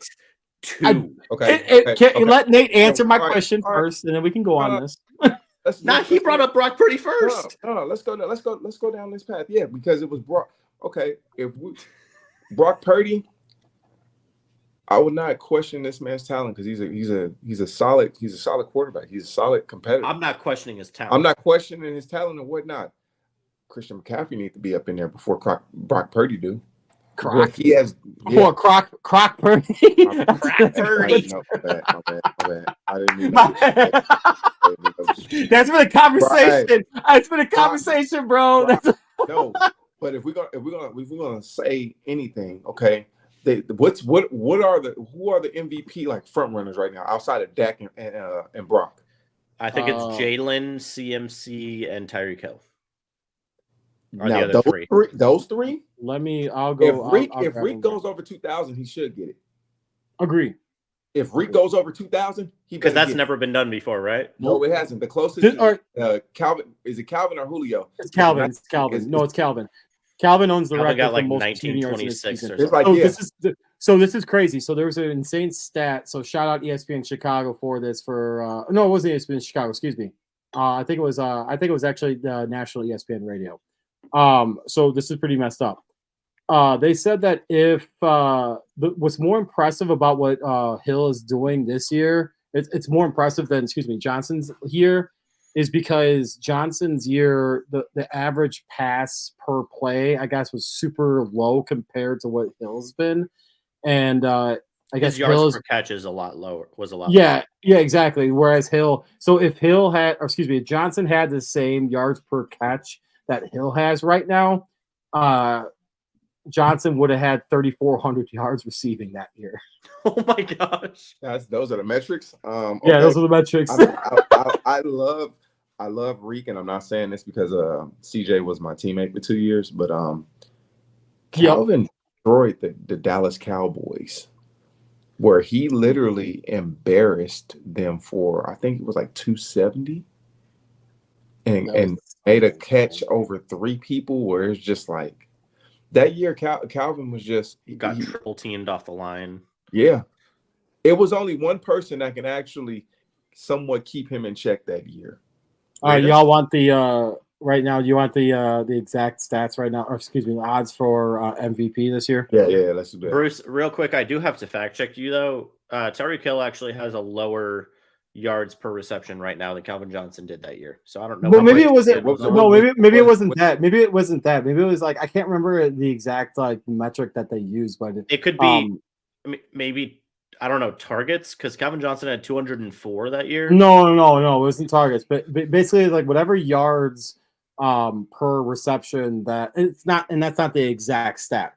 But whatever it was if Johnson had the same on the same trajectory as Hill, he would have averaged over 3,400 yards. They said.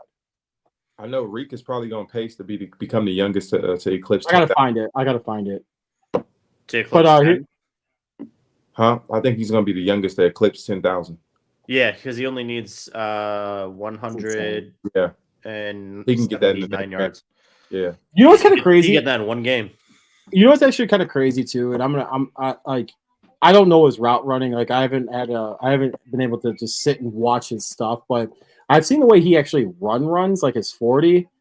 And he has his arms out here. His form is awful. Yeah, dude. I'm just sitting there. I'm like, he's still stupid fast. Right. All right. So real quick before we jump on game of the week, Dak Prescott's plus 300, Brock Purdy's plus 300, Jalen Hurts is plus 350, Patrick Mahomes is plus 650, Tua is plus 950, Lamar Jackson's plus 9, Hill is plus 1,500. You know, this is really, McCaffrey's at plus 3,000, bro. This is one of the things that's really, I don't know people that actually vote MVP, but this is one of the things that's really, it's mind-boggling. We see something. We see what Tyreek is doing, and it's history. It's history. You know what? How is Dak an MVP favorite? Man, Dak has no. Yeah, he's been going off. Going off his numbers. He's been going off, and Dallas is 9-3 right now. So I mean, you got to. And it's Dallas. If they beat Philly, they got they are. That's a whole different story. They still going to show up in the playoffs, but it's a whole different story. Are they the 1 seed if they beat Dallas? Or if Dallas beats Philly, are they the 1 seed? Yes, it'll be the 1 seed then. Okay. The NFC is so. Aside from the 49ers. No, the 49ers are the 1 seed. Are you talking about in the NFC? No, the 49ers are 9-3. They're not the 1 seed. No. So if Cowboys win, they're the 1 seed. Yeah. But before we talk too much about that game, let's bring Kenny in, because that's my game of the week personally. I don't know about y'all. But 10-2 Eagles, 9-3 Cowboys. What's up, Kenny? How's it going, guys? What jersey we got on there? Is that an Alabama jersey? Alabama. Oh my God! You are Nate. Say it with me. You are so petty. Without a doubt. And I got Texas and Washington ready to go too. Don't worry. Wait. Time out. Wait. Like You really doing this? I got you. They could play almost most teams in the country, and I would have a jersey against them. Yeah, but like you're really doing this, right? He's doing this. I love it. Roll Tide and hook 'em Roll Tide. What's Washington's? UW. I don't know. Fluffy Huskies. I don't know. Fuck you, Dub. I love them though. As long as they wait, hold on. Oh, you're ready to do it. Hold on. Talk about what? Hold on. Wait. Can you say that one more time, Nate? Fuck you, Dub. Wait, where's it at? Where's it at? Come on, Connor. Connor, you're supposed to be in the background with this. Time out. I got it. Don't worry, Connor. Usually, I get it. You're usually used to me saying that, but yikes! So before we get into the college world, wait, MJ, hold on, wait. I just gotta ask Kenny one question. Yes, sir. So, are you like gonna be happy if they drum Michigan? Oh yeah. If they destroy them, that'd be my best day. Kenny wants 72-0. What happens if Michigan wins? It'll get vacated, so it doesn't really matter. Doesn't matter. They're going to win it. Who cares? It's like Reggie Bush giving up the Heisman. We all know he won the damn Heisman. No. Vacated national titles are a much bigger sin than a vacated Heisman. Reggie Bush still went on to make millions in the NFL. Michigan's going to get disgraced with this. Oh, yeah? Are they? Really? Wow. What about how Memphis, what was it, Memphis and Kentucky? SMU? Yeah. Took SMU almost 40 years. Watch the SMU talk. Watch the SMU No, I'm just talking about the death penalty. That's all I'm talking about. Anyways. Yeah. All right, it was an undeserved death penalty. I'll say that. Michigan what we got? So, we got? Dallas is at home against Philadelphia. Sunday Night Football.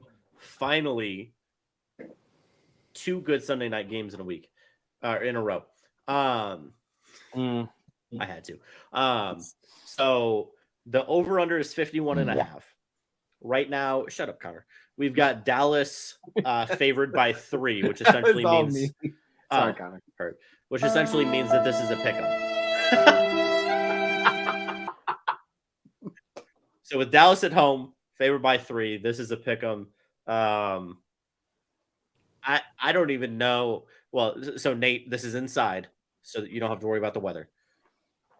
We're in a dome here. 3.5. We're in a dome.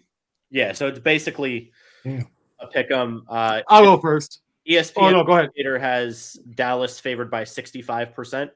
I mean, if it does matter, it's going to be 52 degrees with some rain showers outside, but their roof doesn't open. So that's really just more of a mood setting.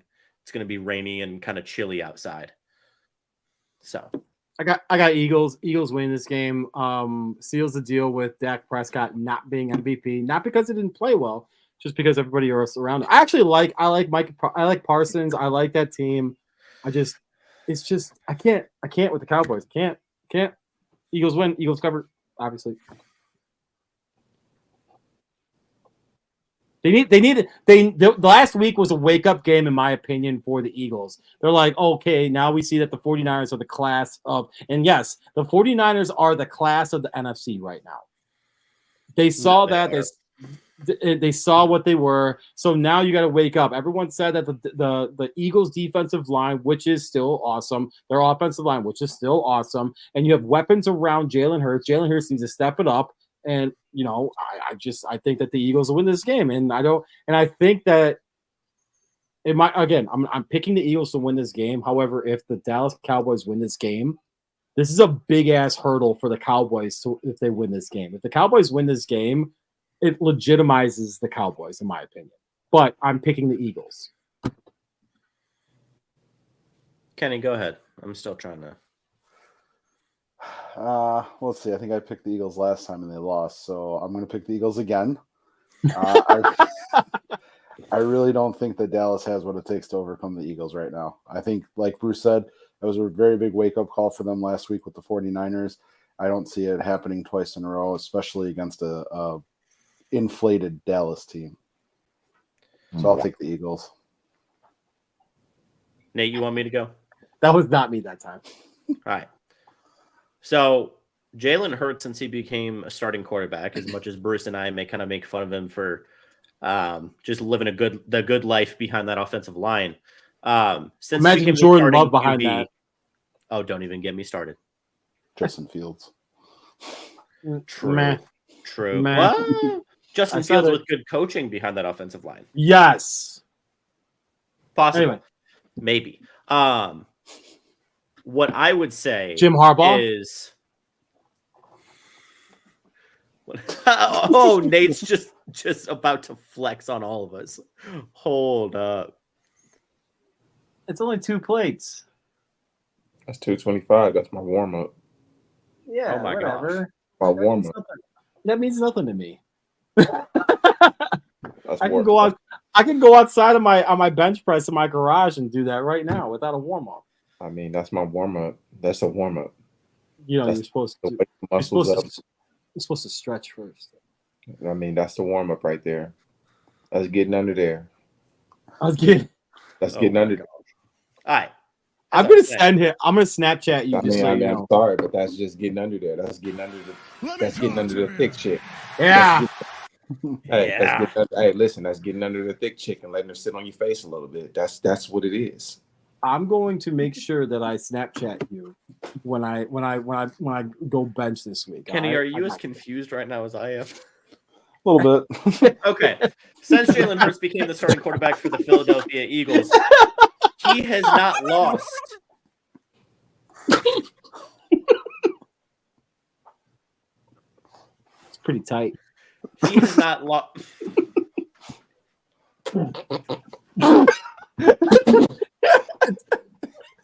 All I'm gonna say is it's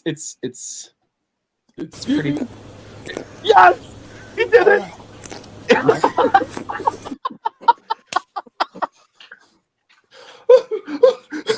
It's giving. It's giving. It's always tight.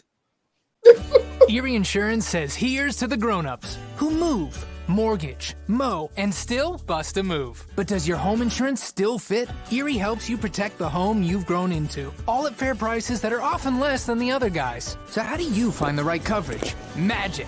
Nope. Local independent agents who get to know you like this. Your local Erie agent is Building Block Insurance Group. Get a quote today at 704-464-4544. Erie Insurance. Hey, when you call Jeff, we're tapping in 704-464-4544. Let him know that I'm better than him at Call of Duty. Anyway. Eagles winning cover. I quit. Oh wait, Nate hasn't given his. Yeah. All right, I'm gonna give a nice little. All right, this arguably probably can be the game of the year. You got Dallas and you have Philly. You have This is gonna be a rivalry game. This is gonna be a nice little. It's gonna be a nice little slobber knocker. I'm expecting Dallas to protect home. San Fran actually gave you the formula on how to beat Philly, and they beat Philly at their own game. They bullied the bully. They really bullied the bully. Agree. And this, honestly, this can be an MVP moment for Dak, to be honest with you. How do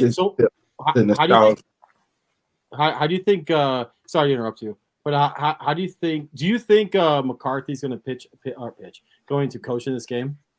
Yes. He already said he was going to. Did he? Yeah. All right. So do you think that has any kind of effect, Nate, on what's going to happen in this game? Wait, say that again. So McCarthy had an appendicitis. He had appendix surgery. Do you think that's going to have an effect on this game with him not being a part of the lead up to this game? He's not there. It doesn't matter if you think it does. He's not there Wednesday, Thursday, Friday. Is he going to be there Sunday? Yeah, so he's going to be there Sunday, but he's not there for the main days of practice this week. That was too serious of a question, huh? You know what? Mike is important when it comes to play calling and everything. But being there for the actual preparation, that's gonna play a part because he needs to be there to see how the team is going, to how the offensive practices, defensive practices are going. But when it comes Sunday, again, this is the moment. Again, we give Dak a lot of shit. We really do. We give Dak a lot of stuff. I like that. I actually like Dak. But this right here can be Dak's MVP moment, to be honest with you. This can be the cross your T's, dot your I's moment for his MVP case and race. If he can go out there and play good, sound football, not turn the ball over, lead this team to a victory, this can be the ceiling deal for him and his MVP, his MVP year. But that's not the question is, you alluded to something, Bruce. The playoffs. We cannot take Dallas serious until they actually produce in the playoffs. They actually can make some noise in the postseason and not just be, front runners. So that's the thing, and I'm gonna roll with Dallas. Playoffs? Don't talk about playoffs. You kidding me? Playoffs? Playoffs? Yeah. Love Jim. I'm gonna roll with Dallas right now. I'm gonna roll with Dallas because again, they're playing at home. They're gonna have that crowd. And Dak's been playing pretty well. You got to call a spade a spade. Everybody that says Dak is trash and this is that and the other, men lie, women lie. Numbers don't. The numbers this year, he's doing his thing. He's been awesome this year. He's doing his thing. I mean, do any of you guys have his stats for the current year, or right now? He's at about 3,200 yards, 26 touchdowns, 6 picks. Yeah, tell me that he's not. Tell me he's not playing good. Everybody that says Dak is trash, men lie. Everybody that say Dak's trash, men lie, women lie. Numbers don't. Numbers are supporting the fact that he's having an MVP year. Because if we put those numbers with the likes of a Jalen Hurts or Patrick Mahomes, they'd have the MVP trophy already sitting at home. All right, so how about this question? Really? Let me talk to you. If in that case, CJ Stroud should be running away with the MVP because he's got better numbers than that. What's CJ at? He's on pace for 5,000 yards. He's on pace for 5,000 yards this year. He's on pace for 5,000 yards, 35 touchdowns, and 7 picks, which is fewer interceptions, more yards, and only 2 touchdowns less than Dak. And that team wasn't supposed to be good. So tell me how CJ shouldn't be running away with the MVP. Are rookies eligible for the MVP though? Yes. Yeah, they are. Okay. It's very rare that CJ Stroud. I don't even think it's ever happened. Has it ever happened? That's why I was wondering if they're eligible for it because I can't remember a rookie ever winning it. They have their own separate category, rookie of the year. Rookie of the year. You can win. Yeah, Jim Brown won it. Ooh, that's different though. Jim Brown and CJ Stroud is doing it with a higher actual yards per attempt, meaning he's doing more compared to Dak doing less, throwing like quick shots to CD and Tony Pollard. He's not going to get it. Unfortunately, because if he was if he was in the same year as Dak, same year as Purdy, and same year as Mahomes, right now he'd be number 1 in the MVP. But you want to know something? And I'm gonna throw this out there. When it comes down to the NFL MVP and all MVPs in all sports, there's one common thing that the MVP will go to the player and his team is successful. Dallas is successful. It's really the best player on the best team award. I mean, I was going to say the market that is the most successful. I mean, because if we look over the last 10 MVPs, let's look at over the last 10 MVPs. And you look at how their teams fared. The teams fared very well. I mean, you look over the last. Patrick Mahomes just won it. They won the Super Bowl. You got Mahomes, Rodgers, Lamar, Mahomes again, Brady. You said Rodgers. what was that that year that Aaron won it again? The back-to-back. Yeah, back-to-back 2021. They were 13-3 both years. Yeah, exactly. So team success. Okay, but so with that being said, Nate, San Francisco beat Dallas, yes? Yeah, they did. And Brock Purdy has only 50 yards less than Dak and 3 less touchdowns. I can't give it to Brock Purdy just due to the Why? fact that Christian McCaffrey has been. Listen, Christian McCaffrey has been the workhorse on that team since the minute he got there. He has been, again, he's been that gold. Running the ball. So Christian McCaffrey accounts for, let's see, little over 1,400 yards. Is that pettiness? CeeDee Lamb accounts for 1,300. Okay. What's the difference? Okay. What's the difference? Brock Purdy is successful based on the play calling of Kyle Shanahan. So Dak's not successful based off the play calling of Mike McCarthy? In spite of. Ooh. In spite of. Yeah, you know what? Mike McCarthy completely revamped his offense after Kellen Moore left. Dak Prescott has even publicly given him credit for being willing to innovate. I can give you that. You know what? I can give you that. I can give you that same thing. I gotta give it to you. I gotta give it to you. I'm just saying, like, I'm all for giving credit to the star players and giving credit to other players. So if you're going to give CMC credit, you got to give CD and Mike McCarthy credit because they've made Dak's life pretty darn easy. Now, again, that's not to discredit what he does when he's not throwing to CD or when he's not, dumbing the ball off to Tony Pollard. But Mike McCarthy has made that offense a lot easier to manage than it was in years past. And that's a big reason that Dak doesn't have as many picks is because they've implemented motion, which is something Mike McCarthy refused to do for years. Hated? Yeah, he hated motion. And that's why Aaron Rodgers hated motion because he was taught to hate motion from Mike McCarthy. And so, I have one last thing to say on this. Kenny, what's your next topic? Let's talk some college, Kenny. Roll Tide. He's on the Roll Tide. Roll Tide. So it's a pretty slow week for actual games this week. It's the Army-Navy game, which is the pinnacle of rivalries. It's one of the coolest events if you can ever actually get out to see one of those games. I saw it at Lincoln Financial when they were in Philadelphia. It was really cool. The over-under is at 27.5, which is huge because it's, as you know, triple option offenses, so it's pretty slow going. It's Iowa football right there. Yeah, I watched Navy play in person, and it's a slugfest. It's all in the trenches. You have to be a real fan of the offensive line work. Is it supposed to snow? That'd be sick. It's at Foxborough, so I'm not sure.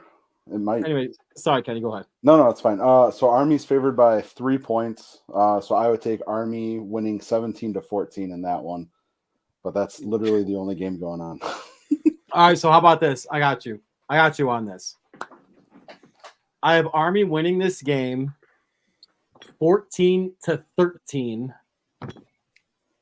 I got Navy covering. Yes, yeah. That's what happens in these over-unders that are like this insanely slow.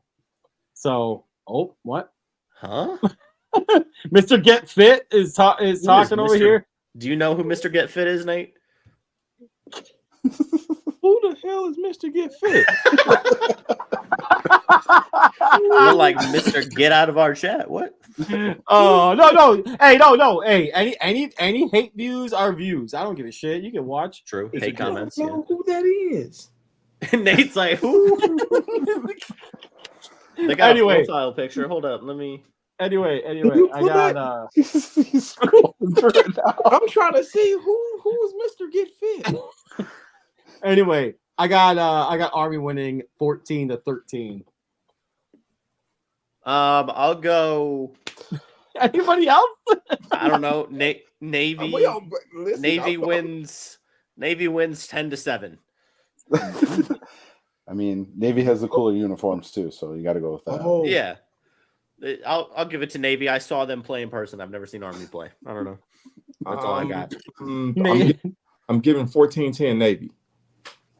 Oh, okay. Can we I find? could see that. Yeah, they're all good predictions because it's basically a pick 'em at this point because the two teams are both 5 and 6. They're both going to run the triple option. Whoever has the ball last, I think, wins, or whoever scores last, probably. Actually, Wow. Yikes. Say, Connor, find out who that is for Nate because this man gonna lose his mind over. I'm like, for real, right? so you guys were talking about the NFL MVP. The Heisman Trophy is going to be awarded on the 9th.